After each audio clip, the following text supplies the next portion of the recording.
Before we get into this, I just wanted to say that this channel exists because of parents like you. And if you're finding these conversations helpful, subscribing really does make a difference. It helps us keep going and bringing voices into the community. So thank you for being here because it really does mean a lot. Enjoy the video. Welcome to Kim, a homeschooling mom who lives in Cape Town, South Africa. Thank you so much for being here.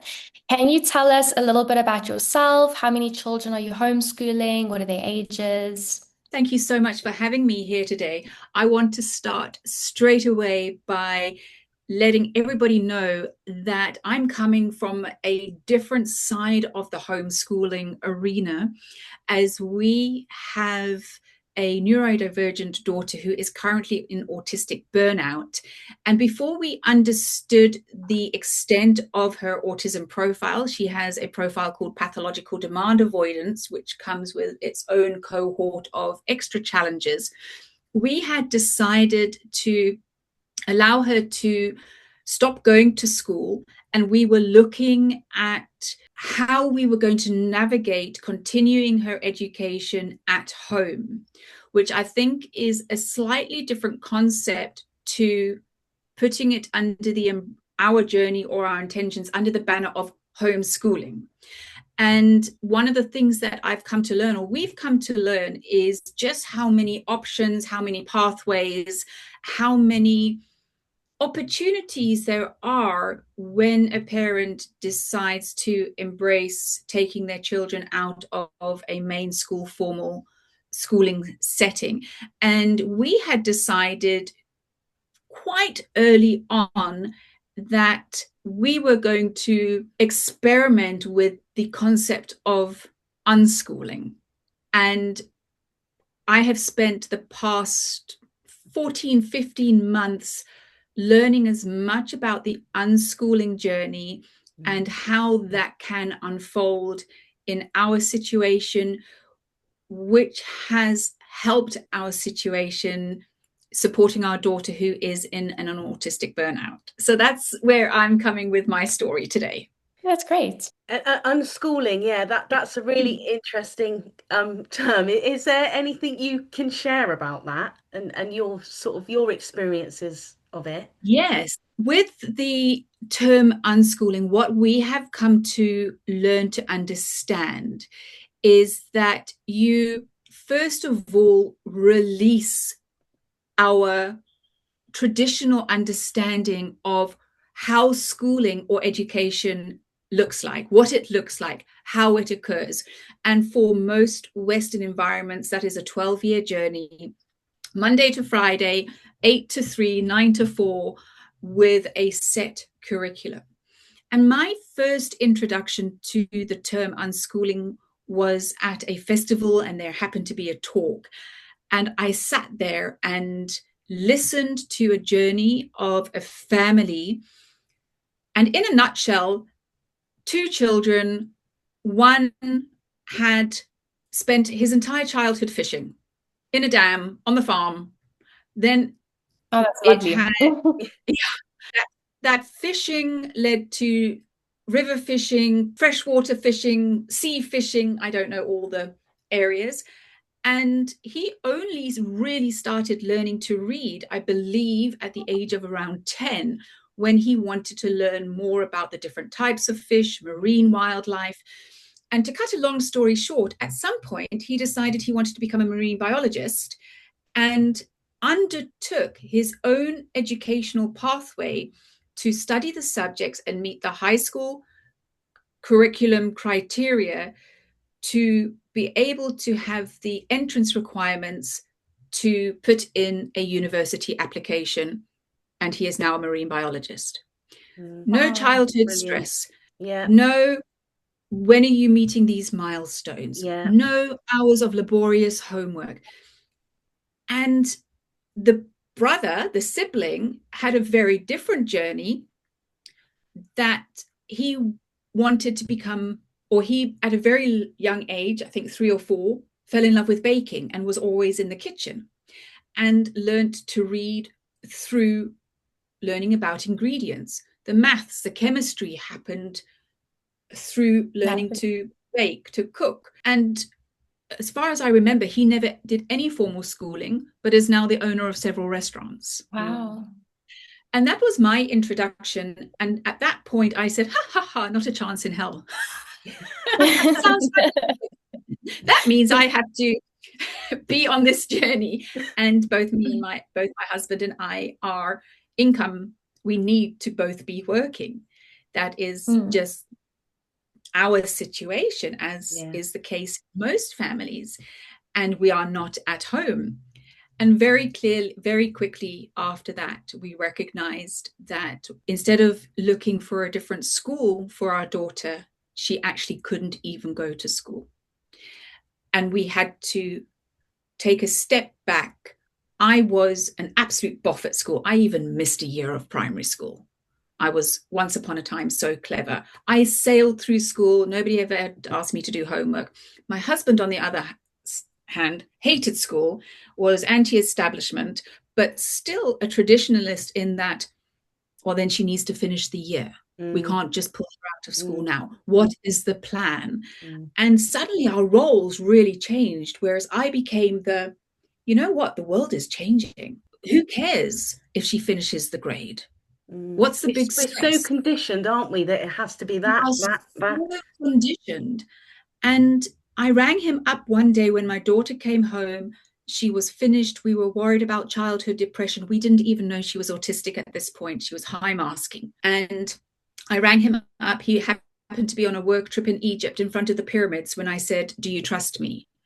And he said, okay. And I said, I'm giving her the option to leave school today. And 3 months later, we realized that even doing some online curriculum through an online formal curriculum provider, she couldn't meet those demands because of what we then discovered as everything unraveled. And so we've had all this time. She has done no formal education for almost a year and a half. But we talk about unschooling as being self-directed, project-based learning when you are ready. And what I realized was I am the outcome of having repeated a grade 3 times because I lived in different countries, learning different languages, doing different schooling systems, that both my husband and I are entrepreneurs, and that at no point did my life crumble because my schooling journey was different, that I only finished high school when I was 19, as opposed to some of my peers who finished when they were 16 or 17 or 18 years old. I only started tertiary education the year I was turning 21. And I was a phenomenal student because I had done all my partying and my drinking and everything. And I was 21. I was a more mature student. I really knew what it was that I wanted to study. I wasn't there to mess around. And so I do have a different outlook on life's trajectory. And I suddenly realized this is common sense. Why should we put our children through unnecessary hell? If she is not thriving, the schooling of today has become this place where it's suited to the round pegs that fit into a round hole. But actually, I think that's probably less than 20% of children. Yeah. And if we look at Finland, their entire schooling model is self-directed, project-based learning, but in a schooling environment, not even in a schooling environment, in a structured environment, so that children are supervised during the day. But the teachers are guides of what do you want to learn about in order to be able to prosper. Yeah. And as you say, even their environments are different. It's not a school environment. It's a very adult, cohesive environment, isn't it? Yes. I'm a communications and life success coach. And one of my biggest coaching areas is helping people to continue their education, to reach their prosperity in life. The mindset around it. What is your belief structure? Where is your motivation? Where is your discipline? Why do we need to beat ourselves up? just because you thought you wanted to be a nurse when you were 20 years old doesn't mean that you are a nurse for the next 40 years. And I would be a hypocrite if I didn't bring that into my own home. I would be a hypocrite if I didn't say to my daughter, you are perfectly capable of doing anything you want in life. And because of today's the infrastructure at our fingertips, or the availability of resources, you've got the capacity to do a grade of maths in 2 months. Yeah. Because she's got hyper focus.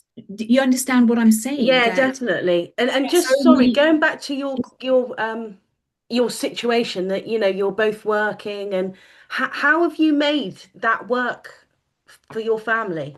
We are busy still learning, making adjustments. We are entrepreneurs. I'm an online coach predominantly.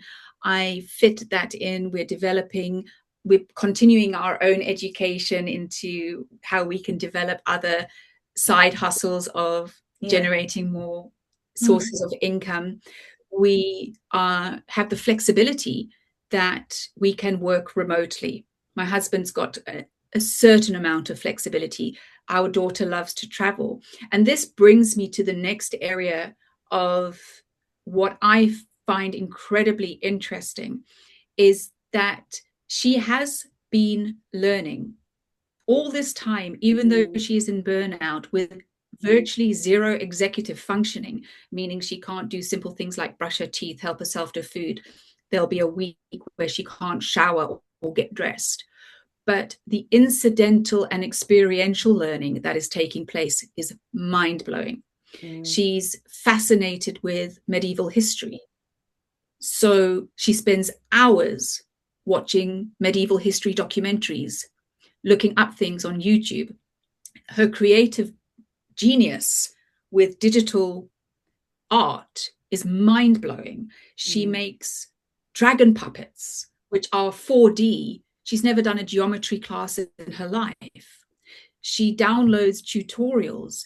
She knows more about CapCut, Canva, and other apps that I don't even know where the on button is. When we go traveling, her education, the fun facts, the general knowledge. And what I've discovered in my research is that universities, Cambridge, Oxford, Harvard, all these top universities, they actually prioritize and give preference to applicants who have been unschooled, because those are kids or young adults who have had no pressure to learn, have had no pressure in deciding what it is that they want to do, and have had the motivation to get themselves to meet the entry requirements. Yeah, that's an interesting way of looking at it.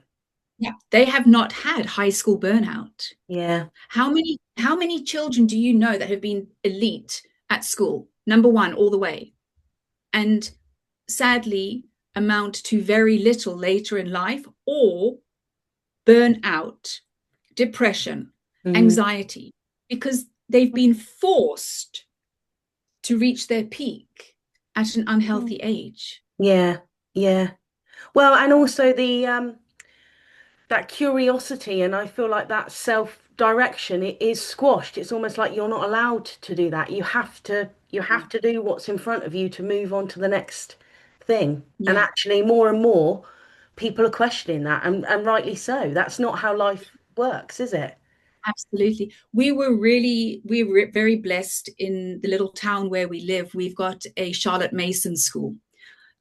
And Charlotte Mason curriculum and theory of education is, first of all, it's a very interesting curriculum. It's written by, it's what they call a living curriculum. So it is the children every term and every year, they study the works of a composer, of a classical artist, classical literature. None of this made up stuff by educators. And they learn the real scientific names at a very young age. So my daughter, that went from age 4 through up until we took her out of school, she was narrating with passion T.S. Eliot's poems and all these amazing things, and studying artworks. And that that was a curriculum that when she wants to start learning, I will draw elements from that curriculum and say, does this interest you? Because it's called a living curriculum. Yeah. And so we've been blessed, and the whole focus and goal of the Charlotte Mason theory and methodology of education is to build children who love to learn. There's no homework. We would get letters saying assessments are coming up, but remember, we don't want them to study, no revision. This is for the teachers to see how much they have understood, as opposed to cramming and testing on short retention of information. And this is what the homeschooling, unschooling environment offers our children. It's not being assessed every Friday morning. It's more enrichment than memorization. So we've really adjusted our way of thinking. And I feel my advice to parents who are interested in this is stay away from mainstream propaganda about education. How do you want your child to feel is the most important criteria. Do you want your child to have a childhood of pressure, stress? Life is long enough for competition. There's already enough comparison injury syndrome happening. Does your child need to be ranked from 4 years old as to whether they're top of the class or bottom of the class and made to feel less than because they're not at prize giving at the end of every term? Because this really is this is the injury that I am seeing to children. I run a nonprofit for at-risk and impoverished children here in South Africa. And my firstborn went to a government mainstream school. And I saw what happened when she missed prize giving by 0.1%. Even though she had worked so hard to get herself up from failing to passing, and how it was the same 10 kids invited to prize giving every single term for 6 years of her life. Well, and as you say, it starts that comparison journey, doesn't it, through their life? You know, I'm not as good as that person, or I'll never make it. And it already starts those negative thoughts. And I never gave this consideration until I became a parent, because I was one of those round pegs that fitted into the round hole easily. Yeah, it's also just such a pity that these schools, like, they only focus on certain criteria as advantages, and then they don't think of, all the other great things that children are able to fulfill and do. They don't think about all those things. And the damage that is happening in the process. And they also forget that life is really, really long, and you do not have to have it figured out by the time you're 18. No, exactly. Who even made that up? Like you said, it's just that guy with the fishing. How powerful is that he did that when it was almost natural? The next step to do that is to learn that at his own pace, rather than you must learn to read and then you choose and then you go off to your career. It doesn't have to be like that. How much negativity and stress are we placing on ourselves as parents? Because little Johnny has come home from school absolutely exhausted, because he's also done rugby and football after school, and now he's got to do 2 hours of homework. And instead of connecting with our son, we are literally just lambasting him with, no, you've got to do your homework. No, you've got to do your homework. No, you've got to do your homework. Where is the nurture? Where are you building your child? And when we don't realize that we're doing it to ourselves, because we are allowing an unhealthy dictatorship to dictate. Literally, it is dictatorship. Our lives. And the world it's just not, it doesn't require that anymore. I heard a very interesting talk a few months ago, a very wealthy young man in the States, and he came on and he did this video and he said, guys, I come from an incredibly wealthy family. I've had millions spent on my education. I've been to every single private privilege there is to be had. I went to Harvard. I'm in cybersecurity. I work at Tesla. And he said, I am one of the few in the world who have had this level of privilege and access to education. My colleagues, my peers, and my boss are all high school dropouts who have literally done 6-month cybersecurity courses and are earning the same as me or more than me. Please do not feel that if you do not have the bank account to back you up, that you are not able to be successful, because you do not need traditional education. And I thought, what an amazing young man. Yeah. To see that. Come on and say, and to see that. Yeah. And he was incredibly humble that he wanted those who were not as fortunate as him to not give up. Yeah. That there is still a way. And I think that we need, as parents, we can be kinder to ourselves in the pressures we put on ourselves. That are we able to give our children what they really need, or is there a way that is healthier and puts less pressure on all of us? And it's quite interesting as well. Sorry, times have also changed. I mean, everybody would go into university. No one's really taking that seriously anymore. They would prefer to do smaller courses and things like that, because it's just interesting that times have changed and things have changed, but the schooling system has remained the same for hundreds of years. And also that what a child is able to do or wants to do at age 16, 17, and 18 is very different to what they want to do by the time they're 21 and 22. Yes. And I'll give my middle daughter as an example. She was also anti-schooling establishment. She was an angry teenager at not having the freedom that her European friends and family had because of growing up in South Africa. She found the curriculum content at the mainstream school that she attended to be a waste of time. She could not do pure maths. She could not do chemistry or physics. It was just gobbledygook to her. She went out after matric, which is what we call the high school exams here. She took 3 gap years that were purpose-driven. She worked in different environments. She worked and lived in Europe. She found that she did not like the Dutch environment and that she missed, and she fell in love with South Africa again. But she came back and she got into one of the elite paramedic training courses here in South Africa, and is having to do chemistry, higher maths, and physics, and is acing it. Yeah. Because she's chosen to do it. She's got the developed brain. I think it's the front lobe, the frontal, I've forgotten. Prefrontal cortex. Yes, that's the one. It's developed, it's more mature. She's able to manage stress more. She's able to manage her time and her energy. She's able to take responsibility and accountability for the choices. And most importantly, nobody has forced her, and nobody is holding a gun to her head that this is what you have to do, otherwise you're not good enough.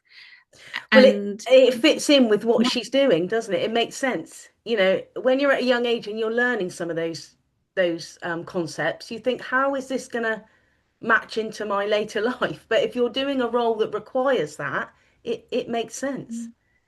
Yeah. And that you're able to, because your brain grows and develops. Yeah. I'm able to take on board information now that went right over my head in my early 20s. Yeah. And again, it comes back to the environment of homeschooling, where I just want to say to parents, homeschooling is a very big umbrella term. Underneath that, there's unschooling, there's project-based learning, you can do a little bit of that curriculum, you can do a little bit of this curriculum, you can do world schooling. We've got a big world schooling community right here. We're looking at going on a few of the world schooling cruises. There's incidental learning, experiential learning. How much learning is happening in your family around the dinner table?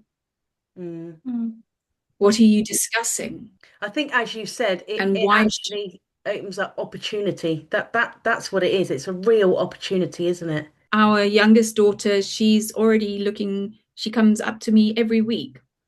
I want to earn money. She's 12 and a half years old. We talk about business ideas. What can she do to generate a small business? Because that's what's lacking in formal education. So that's our understanding of our pathway that we hope to undertake with our daughter, and that I do help a lot of my clients find peace at having the courage to navigate a different educational journey with their children. I'm not a specialist. This is literally what we have uncovered and discovered and made peace with in the last 18 months. And it really aligns to what we believe in as parents, as entrepreneurs, and hopefully as well in my coaching realm.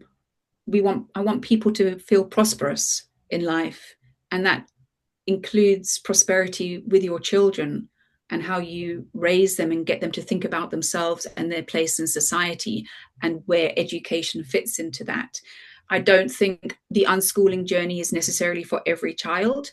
There are some children, and I see it in my daughter's group of friends. She's got another friend who is also autistic, who loves her online schooling. She never needs to be told twice. Even when she wants to come to our house, and it's, can I have the Wi-Fi? And you don't need to look after me because I will be getting up at 8 o'clock in the morning, and I will spend 4 to 6 hours every day on my schooling because I love my online schooling. And I just want to encourage parents to look at your children and say, where are they going to prosper the most?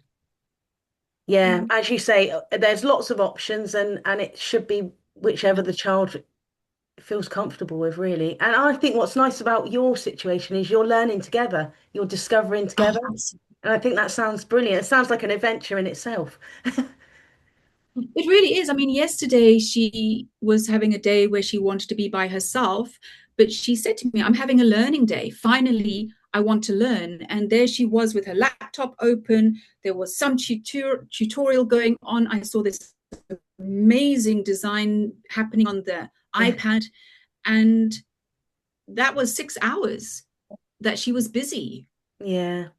Probably doing something that they're doing in college. And at some point this week, she'll probably come and show me, and we will be blown away.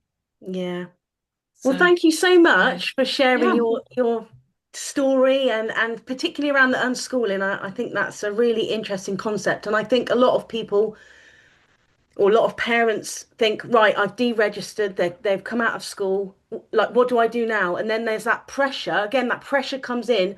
I need to make sure I'm doing things, where actually just that taking time and exactly that, almost unconditioning yourself to what you know as education, and going back to the child, and what is it the child is telling you about their learning.